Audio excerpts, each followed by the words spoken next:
definition, they are involuntarily celibate. I don't think people understand, because even I've heard on the Joe Rogan, they say, oh yeah, voluntary celibates. They get this wrong idea that these incels, they want to be incels. Incel stands for involuntary celibate, which means they don't want to be celibate.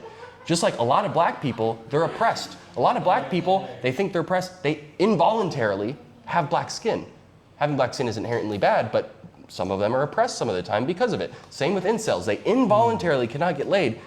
And a lot of it is due, of course, to the societal dynamics that they live in, right? And these are the people that become the most violent, they commit the most crimes, they shoot up schools. Sexless male adults, young sexless male adults, are the most dangerous demographic in society. And we should be doing everything we can to help these people. And I think that's what looks maxers are kind of trying to do. Consciously or not, they are appealing to the incels, and these incels, of course, they want to looks max so they can get laid, so they can actually feel better about their life and not be depressed and violent. It's yeah. So I think that, if you can do anything to motivate these people to live a better life, looks maxing may have saved a lot of people. Instead of just being resentful towards life, they say, hey, this is something I can progress towards, this is something I can improve. It gives people hope. So instead of going and shooting up schools, they looks max and they have hope that one day they may look like a Chad and get laid. This is definitely a way to avoid terrorism. It's very important. And there's a couple different ways to approach it. Androgenic here is going to talk about the looks maxing angle. And I'm going to talk about this philanthropic organization called Erovenus, who has developed a new technology for this exact problem. One of the technology is sitting over here on the couch. It is a life-size sex doll. Discount code in the description. We were talking about this earlier. We were talking about this earlier. See, it's some people think sex robots are going to destroy the world. It's possible they might save the world. Because these incels, when they're sexually satisfied, they're going to be less violent. We know based on the studies that when you introduce porn into society, there's a lot of detrimental effects of porn, of course, especially when it's misused. Just like guns are misused, but they're not inherently bad. Porn can be used as a tool. But porn, it placates men. It actually makes them less violent because, of course, they're more sexually satisfied. If you're... Is my mic on? No. Are you good? Yep. Yeah, if you're coming all the time, you're actually less likely to go and commit violent crimes, especially violent sexual crimes. Oh, wow, that looks good. Okay, thank you. And this is the thing. A lot of people... They're disgusted by the idea of sex dolls, but I think the cool thing about sex, the closer that it is to the real thing, the less likely people will go out and violently seek the real thing. So I think that we should be trying to make all types of sex dolls as close to realistic as possible, and then all these incels, I think the world would be a much safer and calmer place. This sex doll is very accurate, almost exactly real. The only thing it's missing is it doesn't scream when you slap it. Spank. But yeah, they are creating sex robots that are going to be very realistic, and I think that they can be very beneficial. There's pros and cons, because people, of course, they'll be antisocial. This is the interesting thing. So, how a lot of guys who have porn addictions, right? They have trouble getting hard with women. They have trouble actually having sexual relationships with women. Why? Think about it. If they were in virtual reality and they had this amazing virtual reality, real life sex experience, do you think they would have trouble getting hard? No, they would just come even quicker, right? They are seeking novelty. They look at more and more extreme porn. So you would think a novel experience with a real body would really excite them. Why doesn't it? Social anxiety. They're afraid to interact with the people. All of a sudden, their amygdala is activated. They have this fear response because they're not used to interacting with people, and it shuts down their sex drive. So you can actually, if someone has completely mitigated their social anxiety, they could, I'm not saying that they should, there might be other detriments to this, but they could watch as much porn as they want and still have sex with a woman and love it, because it's just like watching high definition, better porn, right? If they're totally comfortable. The reason that people get addicted to sex dolls is because there's no social interaction, so their inhibitions are totally non-existent. They can do whatever they want to the sex doll. They can dirty talk the sex doll if they want. They have no fear, right? And so social anxiety is the main problem. That's why I created that social anxiety course, trying to help these incels mitigate their social anxiety, because that can actually alleviate many of the detrimental social effects of porn. which is really interesting. Because I noticed that. I noticed like I would watch a lot of porn in college, have trouble getting a boner. I mitigated my social anxiety. I don't watch that much porn, but I could watch all that I want, and I have before. Sexual experiences are just better porn. What's your take on this, Andrew? Well, I want to go back a little bit and play devil's advocate on the idea that looks maxing will cure inceldom. It's a question of, like, if everyone looks better looking, the relativity is going to stay the same, right? True, yeah. I'm not saying it, yeah. Because I wonder if it actually would improve anything, or it would just cause adaptations where women just have higher standards. Because, like, throughout history, right, no matter how men looked, we used to look like bumbling fucking cavemen. Yep. It was always 80-20 or worse, right? Like, fucking King Caveman just knocked everyone else off and out of harem. So, like, throughout all of human history, male inceldom has been the standard. Yeah, you're completely correct. I agree, right? I mean, it's all relative, you know? Like, if aliens came down, imagine, like, aliens with perfect geometric configurations, and they just mog everyone and make everyone feel ugly, right? All the women would flock to them, of course. I think what looks maxing does, it just gives these guys an extra source of dopamine. Right now, they're in dopamine in video games and porn. It gives them another source of dopamine to invest in, so they diversify their dopamine sources, which decreases their addiction to other things. So if you diversify your dopamine sources, you're less likely to get addicted. And so it's this process, this constant process of improvement. So you can go to the gym, you can invest your dopamine in that, improve your body, you can invest your dopamine in your face. A lot of people are getting really excited about this looks maxing phenomenon because they look up to these people, it's really fun, they see Clav having all this fun, and all of a sudden they're motivated, they have all this dopamine, and they're working toward this goal. And it's actually really benefiting their life. It's not even necessarily because they look better, it's actually about the journey. Like the increase in dopaminergic signaling from that journey actually gives them more pleasure and reduces their addictions to other addictions like porn and gambling and video games are the most common now. I feel like you should be a psychologist. Yeah. His philosophy is his bachelor degree, right? In philosophy. No, it was like computational math and economics. It was worthless. But your passion was philosophy after that, right? Yeah, of course. I'm really interested in how the mind works. Yeah, I see a lot of like psychological dysfunctions in society that I feel like we could fix if we were just more aware of them. Like actually pretty easily and pretty quickly if people would just become. We were talking about this earlier. It's like very simple. The ego, you can actually turn the ego into a useful tool. People bully people online, they leave negative comments. Why have I never done that? Because my ego tells me that makes me look insecure. I don't want to look insecure. It comes from insecurity when you leave a negative comment. If people just were aware of that, all of a sudden the internet would become a much better place because people's egos are like, no, wait, I'm going to be like the most supportive because I'm the most secure person. I'm going to leave a positive comment, and boom. So it's this awareness. That's why the Buddhists, they say it's not about like good and evil, it's about wisdom and ignorance. So if you just become more wise, all of a sudden the world becomes a better place. Our problem isn't evil, it's stupidity. It's lack of wisdom. And so that's. So nootropics and sex dolls are the solution. Yeah, and understanding psychology, understanding your mind, reducing. AI girls, things like that. Yeah. Have you tried one of these AI girlfriends? Nah. You know, you talk to them? Not girlfriends. I've seen AI porn, which is pretty cool. It can get like hyper realistic and kind of better than the normal porn, which, yeah, I mean, this is the problem. I think, Especially if you use a virtual reality This is headset the prob- and mushrooms. yeah, so I've done that, yeah. So I've done virtual reality porn with a sex doll, and I've done virtual reality porn with my girlfriend. And if you get high definition virtual reality porn, you take some sort of like, DMT. psychoactive substance that like increases your imagination. It can become like an indistinguishable experience. Like you actually feel like you're having sex with the virtual reality person. And this is actually an amazing solution to people who want to be monogamous, but also, of course, they want to have a variety of novel sexual experiences. You could do virtual reality with your partner and have sex with all these other girls. Now, the question is, it's like, Is that monogamous? Yeah. Right, that's the thing, because it's all about your perception. If you believe you're fucking another girl, it impacts your mind the same way as if you actually fucked another girl.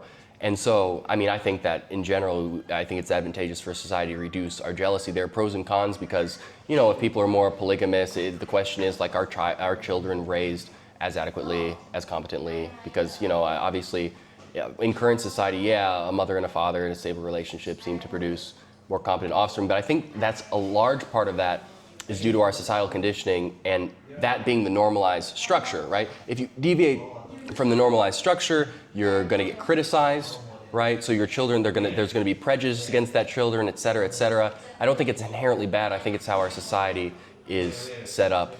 But I mean, what was the point? AI sex dolls? What do you think more? Like, sort of expanding a little bit more on incels for yourself and how you sort of try to break that. Well, I did want to add on to. Were you ever an incel yourself, or you've always been pretty good with the girls? I think everyone's been an incel Yeah, at one I was point. pretty Yeah. incel. I lost my virginity at nearly 20. Wow. Yeah, I was like well, 20 think years about old. it. How old Everyone. are you now? 24, nearly 25. I'm 25 in about a week. What's funny is, so they are criticizing these incels when essentially almost every man has been an incel at one point in their life. I mean, they go through puberty, they all of a sudden they have sexual desires, they want to have sex with a girl and they can't. I mean, that's the definition of an incel. You're What was involuntarily your way out celibate. of involuntary celibacy? What sort of strategy? Well, for me, it was looks maxing, right? And the thing is, obviously, on an individual level, if you dedicate yourself to looks maxing, yes, it will solve it. It's just like anything with economics. If everyone does it, then it's not going to work. But if only I do it and all these other cunts stay lazy, I'm going to fucking ascend and not be incel anymore. Well, you know what's interesting? So this is super grandiose, but imagine that the whole world was just Chads and Stacys, okay? Everyone looked amazing. Everyone reduced their social anxiety, okay? So I'm talking like utopia type shit here, which is probably not realistic, but think about it. All Chads, all Stacys, social anxiety is reduced, okay? There's no money problems, right? We all have like income. There's some sort of universal income. So what is that? Essentially the world would be like a giant orgy.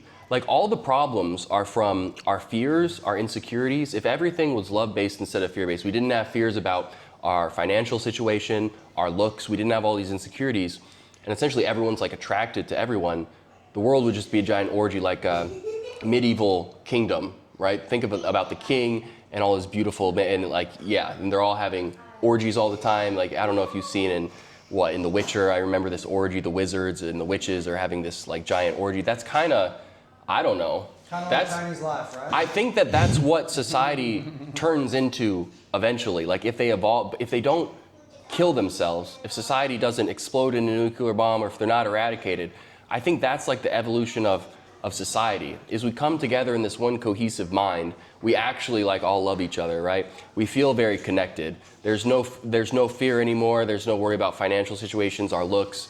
Like, I think that's maybe how ancient societies evolved, and then somehow you figure out this technology, right? Whether it be mental technology through meditation. I don't know what the pyramids were used for, man. You know, like it's a giant like electromagnetic generator to induce these like psychedelics. I don't know what could happen, but essentially I don't know what happened to all these ancient cultures, but who knows? Maybe they evolved mentally into something else. Maybe they were able to transfer to, I don't know, fucking other realms or move to other, I don't know. But I think that the long-term evolution of society can be extremely, like, I mean, it's grandiose, but yeah, it can be utopic if we don't totally kill ourselves. It's tough because do you think that now the main differentiating factor that causes inceldom is fear? Because let's say everyone becomes good looking, do women not just adapt with hypergamy and go for like somehow whatever trait somehow is salient and stands out? I think so. Well, think about it from your perspective, right? So imagine every girl was a Stacy with their, you know, they don't really have a detrimental like ego. They're not stuck up. They're very personable. They're very loving. I mean, you would kind of be willing to just have a relationship with like all of them, you know? And everyone's different. You like accept and appreciate everyone's uniqueness. Like everyone will have their own personality still. They'll have like their own preferences, but there won't be all these disadvantageous traits like jealousy and like hatred, right? And so I think that in that world, I would be willing to have like some sort of relationship with like any woman I see. It would be so cool. Like imagine, I don't know if anyone's ever been like on Molly at festivals. Think about how you feel when you're on Molly. I think that this gives you a taste of like the potential of the human psyche. Everyone loves each other. Everyone's touching each other. I mean, there's like a lot of people are just willing to have sex with each other. And so I think that like that's probably a possible human state if society completely changed. Imagine no fear. You had no fear about finances. You were totally in abundance. You could probably simulate that feeling of Molly naturally, but society has to totally change because your psyche, your feeling right now is based on so many factors, so many thoughts about society. There's so much wrong with society. It's impossible to like bring out that feeling. You can't be that euphoric without drugs because it makes no sense. You'd be in like psychosis, right? Because reality just isn't that good.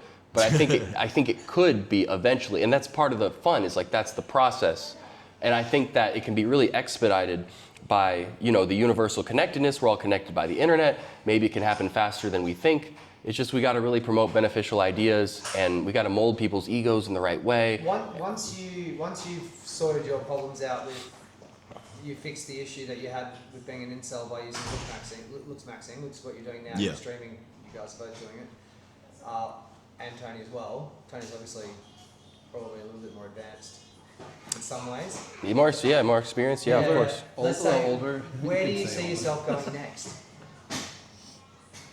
Well, You're on such a high trajectory right now, right? You're ready to blow up. What's next?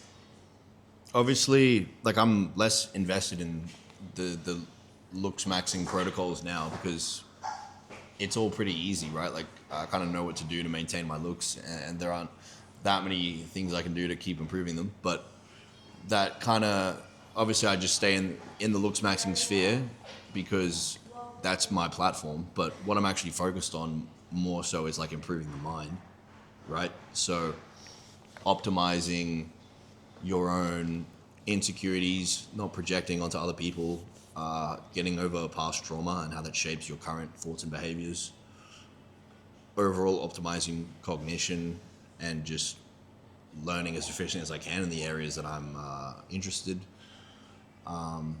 Those are the main ones. Like obviously I like to teach people looks maxing just because I like to express the knowledge that I've gained over the years. But it's probably really good to see someone who's confident and willing to go out there and take action as well once you've given them a bit of coaching, right? Yeah. Yeah, that'd be huge. For sure. You see someone succeeding, right, who's always struggled with it, it's amazing, right? Yeah, exactly. And that's, I brought a lot of friends to what I'd call victory over like my looks maxing. Like, yeah, while I was improving my looks, like I basically quote unquote coached like a lot of my friends and completely changed them as well. I was an incel before I started watching Tony's content. And now I've had more pussy than I could ever imagine. I've had more pussy than a gynecologist at this point. Fuck yeah. His videos changed my trajectory of my life. Yeah. Up until then, I was sitting around the house jerking off, you know? So Yeah. it's pretty amazing what can happen. Yeah, I feel like on an individual basis, I can change someone's life like pretty substantially. On like a broad scale of society, I think looks wouldn't be the answer to cure inceldom, because I think no matter if you made everyone Chad and Stacey, people would just get more granular in their nitpickings, and like eventually, I don't know how long it would take for people to adapt, but eventually you'd be back to square one. I do believe that. I think, yeah, I mean, that's definitely like a fair pushback. I think that you're projecting our current psychology onto what our future psychology could be. Like, Well, that's why I want to say psychology is the main limiting factor. yeah, not oh looks. yeah, Yeah. yeah. Like of course, psychology yeah. will have to change, because like that is the main thing that keeps obviously hypergamy the way it is and everything. You're totally right. If only looks change, right, then yeah, nothing actually would change. Yeah. They would just get more picky, more granular. Yeah. I agree with that. I'm thinking long term, if we positively modulate our looks and our psychology simultaneously, then really cool things could happen. I think that people would be much more open, much more willing to engage in relationships with other people. I think even just like small little casual relationships, even if like an incel right now walks up to a girl on the street and they just have a really positive interaction with them, you know, and they don't even necessarily have sex with them. I think that could be the difference of them shooting up a school and going back and saying, hey, I'm gonna dedicate my life to becoming a better person so I can have an even better relationship. And so I think that, yeah, I mean, women, they have a lot of fear around men right now, of course, like both sides need to improve, but I think once we mitigate these fears, social anxiety is a huge one. The violence is a huge one. Women are really afraid against violence against men, and of course, when men are sexless, they're much more likely to commit violence. And so, who knows what exactly is going to solve that? I think it's a combination of psychological modification, and also, I mean, man, if we use the sex dolls in the proper way, it's possible that could be beneficial. But it's obviously a difficult I just think it's really interesting that so what happened with me was I was watching Tony's content, right?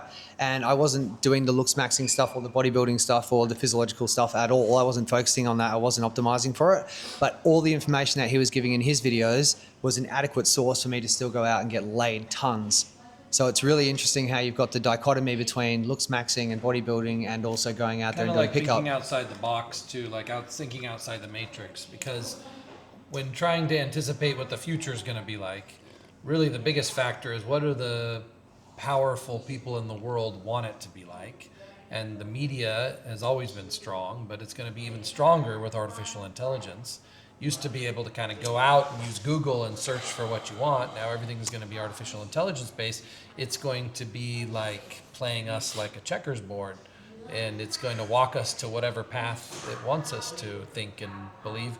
And if it wasn't for that, and the technology was evolved to get rid of STDs, improve our looks, decrease stress, give us more tools for reaching higher levels of consciousness, then I do believe the whole world would be one giant orgy. But if the powers that be don't want that, if they want people to be scared of each other, then they're going to put in social distancing. They're going to scare us about a disease. They're going to destroy the polarization between masculine and feminine, and many other different tools beyond our imagination. And so it's really what they want.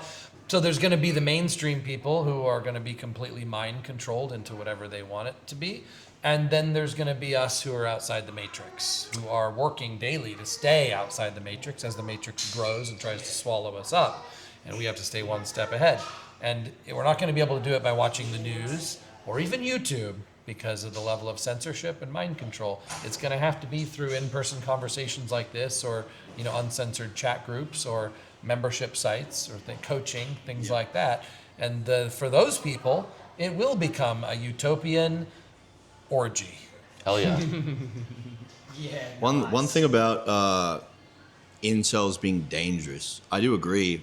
There's definitely a small percentage of incels who are dangerous, but you also have to think about the fact that a lot of incels are in that position because of their low risk tolerance. Right? Like a lot of these guys are too scared to even, like a lot of incels, right? You would think like these are guys who have like mass approach, they've never gotten success. Like the most people on these forums are so cognitively dissonant, they actually have like never approached in their entire life. I think that's you're right, yeah. I think that could be the danger. I think that what commonly happens is, so of course, yeah, they have this really, really, what is it, a high risk, they won't engage. Low risk tolerance, like they can't tolerate risk.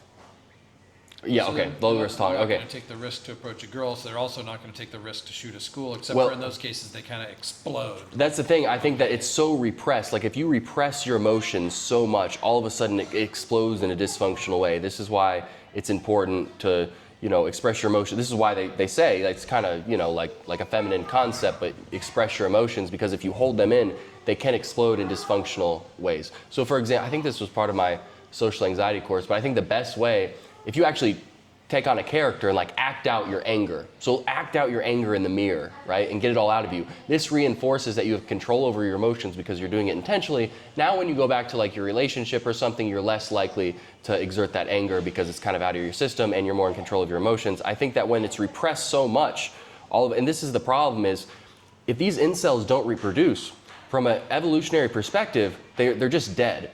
And so all of a sudden, yeah, the risk tolerance is really low, but as they increase toward being like, old and infertile, evolution basically says, look, I mean, you better take on some really risky behavior or essentially your life is worthless. And then I think all of a sudden they just like explode and they do something terrible because it's like, why not? What do they have to lose? They're not passing on their genetic material. They might as well fucking take control of their life somehow. I did a boot camp with Owen Cook, Tyler Durden, that Yeah, of course. thing. Yep. And he believes that cold approach can fix everything. Oh, What yeah. are your thoughts? Well, yeah, no, I mean, okay, I like the idea. All ideas like that, like one thing can fix everything, is probably kind of Obviously, reductive, but fixing everything is a strong way to put it. Yeah, but- might be a little bit hyperbolic. But yeah, but if people cold approach, okay, so yeah, they get used to rejection, but then all of a sudden they'll have a positive experience. And I mean, that can percolate into just all areas of their life. They remember that experience, it was positive, and it motivates them to be more social in the future, etc. They start mitigating their social anxiety, they start having better relationships. We know that to have a healthy brain and live a long life, it's all about like social connection. That's one of the biggest factors for longevity. You need to be connected, and it helps to be actually connected, not fake connected through social media. So they're having positive relationships. They're releasing oxytocin, right? So they're like healing their body and their mind.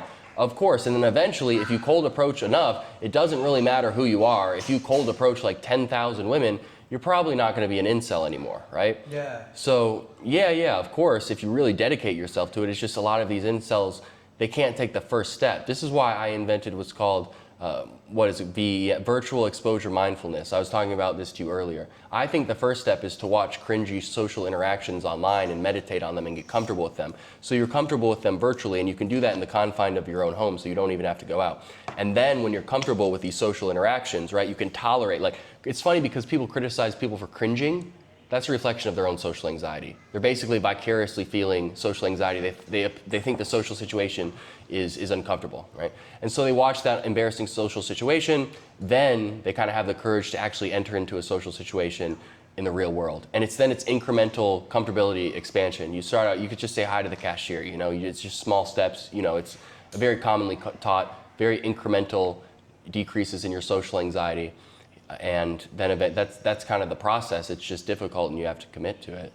It's like going to the gym. I mean, going to the gym fixes everything, but not everyone is going to go. They need to be motivated to do so. Right. They need to, and that's why it all comes down to, like, you actually have to have like a purpose for living. You have to have a vision. You have to have something that you're working toward, that you feel passionate about, or else you're just not going to be motivated to do anything. So there's something deeper than just like cold approaching. You need to actually give people an incentive to live. Have you ever felt really, really shitty or really unmotivated and just gone out and done a bunch of approaches, and it's just changed the whole course of your day, or the whole course of your psychology, or changed the way you think about things, or make you feel a bit better, just to go out and meet people and interact? Because I feel like it has that effect on me. I cold approach my way into this room. No, I mean, there's certainly times. I met Tony at the gym. There was in my pickup days, I mean, I thought that, of course, mitigating my social anxiety and building my ability to actually talk to strangers was a very beneficial skill. And so just like going to the gym, I didn't want to go to the gym. I mean, at the start, it was kind of fun. At the start of cold approach, it wasn't that fun. It's like, but I thought, this is like the gym, it's like training, I need to do it. But then when you get in the zone and you go through a couple approaches, you kind of get this social energy. I mean, you start releasing different hormones. You start connecting with people, you actually start releasing oxytocin and dopamine. I remember watching your cold approach videos and thinking, that is so far away from my reality, that's not even possible. What this guy's doing is going to change the whole world. Oh, wow. Right? That's how I thought about it when I was watching your videos. I was like, oh my God, that could never be replicated. And then I've gone out and tried to do it. Yeah. Not to the same level, but I have tried to do it, and it's really improved my life. So You have to have motivation behind it. It really helps if you're like, you're trying to do it to make a career. You have a camera, you're doing it for your livelihood. You have extra motivation, and Not just extra motivation, but you have a lot more excuses. yeah, exactly. It's like, hey, I get you rejected, have but no more excuses. well, no, you have extra excuses. Like if a girl rejects you, you kind of think, hey, this is my job. I'm doing it for the video. It is a little bit easier when you have a camera and you're actually filming content. So You feel less vulnerable because it doesn't really feel like you were going after the girl that hard, because it's like, I was going after you, but it was actually just for content, bitch. Well, the most successful I've ever been with girls, because at the start, it was, okay, I film a video for content, girls are secondary. I never got laid or anything. I didn't even really try to get laid. Then there was a period where, I was getting paid by Bang, and I could just post like whatever video I want as long as I included that, right? So I was getting paid for making basically any video as long as I showed the little energy drink can. And so I could make any video I want. I just interviewed girls about whatever random topic, like what body part do you like the most? And I would just get their number afterward, and the main focus was actually picking up girls, and it was by far the easiest way to pick up girls for a lot of different, we can go into psychology behind that, but for many different reasons. When you have a camera and girls they're having fun, you seem like someone who, especially they're like, wow, he's charismatic, he has a camera, he is a person of authority, etc. They're social proof because they watch the other people in the videos and they have fun, etc. And so it's like the easiest way. Well, I remember when I watched your videos, it had been after I'd gone through the RSD, basically watched all their videos first, and then I started watching yours, and I was like, oh my God, Connor's way better at this than they are. Oh yeah, that's what I was thinking. I was like, oh my God, this is a whole new perspective on it. But it's interesting. I mean, a lot of it, again, it's like because you see Julian and Owen run around with hidden cameras, right? Yeah. But you're doing it openly, so it's probably even more stressful. But you're like a showman. You're like a magician. Imagine girls like attend a magic show and they cheer and they like the magician because he's entertaining. Like I'm giving the girls value through entertainment. Most of them are having fun. They're answering an interesting question, or I'm doing this interesting trick that makes them laugh, and that actually provides like this immediate value. And then they, of course. And it's the same thing what Androgenic's doing now. Like I've watched some of your videos and you're running around, all these girls running up to you, giving you their Instagram, going crazy. Like you've really changed the realities, right? Yeah, 100%. Like the first time I ever got dragged out to a nightclub, I just played video games like all day. I was 18, and my friend just told me at like 11 p.m. he was like, "Hey, I'll Uber you out to this nightclub," and I'm like, "Dude, what the fuck?" And then I was like, fuck it." I was sober, and it was just hell on earth. I was just a complete fish out of water, like invisible. Dude. Did not feel like I belonged there. I felt like every person, by definition of them being at a nightclub, already mogged me because I was just like a basement dweller, right? And now it's exactly. You were a basement Dweller. dweller. I was literally that too. I mean, I actually lived in my parents'. I slept upstairs, but I worked in my parents' basement for a long time. I mean, over the Christmas break this year, I spent a couple weeks in my parents' basement, like working. There you go. Yeah. So do you get put on when you go into a club? Is everyone throwing drinks at you? Are you having like the most amazing experience? Are you dancing around? Are you picking up a ton of girls? What's the deal? Nowadays, I mean, I don't know now after like some clips went viral painting me negatively, but there was definitely a Goldilocks phase, like at New Year's and like a little bit prior, where I was just like pretty much getting like celebrity tier treatment throughout Brisbane. Like probably just because of the physically standing out and then the novelty of being a looks max influencer when this niche is booming and the localized viewership in Brisbane. That all kind of synergized to make me like pretty fucking celebrity tier. I think everybody has that image of them in their mind in the club, and everyone's loving them and having the best time, and all the girls are like swarming on them. I think every guy wants that, right? Let's be honest. Yeah, and like it got to a period where I'd be going out and I'd be getting swarmed with such attention, and then I'd come home and I'd see like TikToks saying like androgenic has no appeal from like this like scrawny guy who like is obsessed with like pretty boys or something.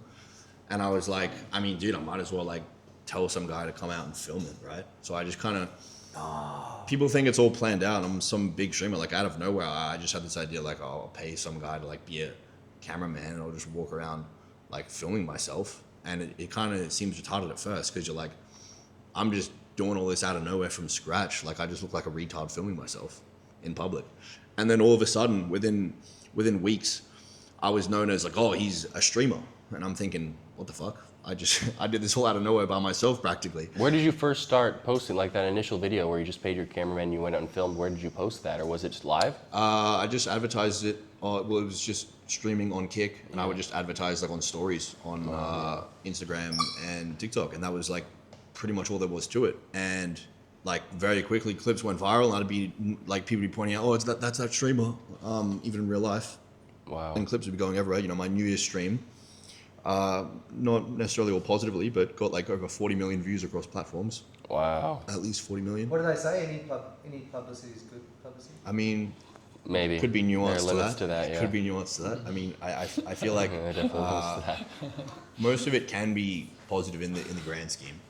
But how do you feel going from where you were to where you are now? Like, how does it make you feel? Because I know it would make me feel really good. I know when I started getting some success, I was having a really good time. And then well, I'm bald and swollen right now. But like, if you account for like how I looked a couple weeks ago, or like how I'll look in a month, definitely pretty absurd. Yeah, definitely pretty absurd. I don't think many people are gonna see like those two ends of the spectrum to that degree. Right, yeah, they're never going to truly experience what it looks like or what it feels like to look good. It's definitely crazy to be on like the two decently far ends of the percentile spectrum And now you're regarding like sitting here with attention. like the master of basically the harem game. The harem- You've got the harem Connor, king. who's like the cold approach king, like absolute guru, and then yourself. Now you're streaming on Kick and you're getting a massive following. It's pretty cool, man. Fuck yeah. You're in Thailand. You're from Australia. Yeah. Yeah, it's pretty cool. Awesome, man. It is pretty fucking cool. You got to enjoy the journey though, because I see you right now and you look like super excited, and like I'm almost jealous, right? Because you get desensitized to it, you know? Like in life, you achieve these goals, right? And it's just like a drug. You get these dopamine hits, but eventually you get desensitized. And so you really got to enjoy the journey and like savor it, because like I'm in Pattaya right now, and I literally have access to any sex I want, and like at my fingertips within like 10 minutes, you know. And so you gotta enjoy. It was really you get desensitized, and it was really fun. The process was more fun. You seem like you're having more fun than me. Like I'm focused. I actually have bigger goals now, right? Like it's not a huge part of my life, but it was. And when it is, you should like really enjoy it because yeah, it's really fun, and it's like the first time kind of trying a drug. Yeah. And so you just got to really savor it and appreciate it, and just realize it's just a step in your life progression, and then you'll be on to bigger things, you know. One thing that really helps with me, like enjoying and appreciating, having gratitude for being in Thailand and being around all of these, you know, professional like girls and all that sort of stuff, and having as much sex as I could possibly imagine, is actually Tony, because he lives here.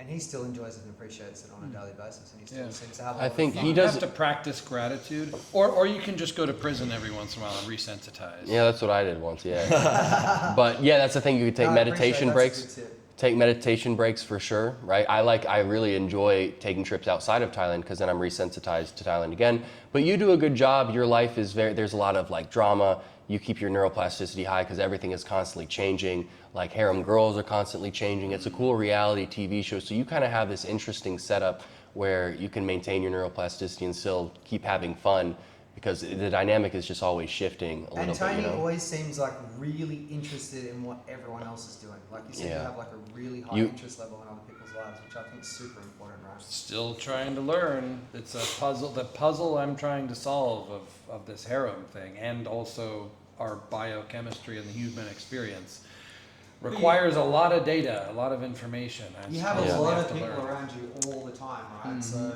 It's a really good life setup. Like I appreciate, like Joe Rogan's life setup is good because it's stable, but he's always talking to a new person. So neuroplasticity remains high. He's always intaking new information, and it's fun. He's meeting new people, right? Very social. That's very beneficial for his health. Tony's kind of doing it similar. I mean, he's always meeting new girls, and he's always having people coming over to collab, which is very beneficial as well. Those kind of life setups, those are pretty ideal. You want some sort of kind of stable routine, but then something is always changing. You're always meeting new people. You're always learning new things.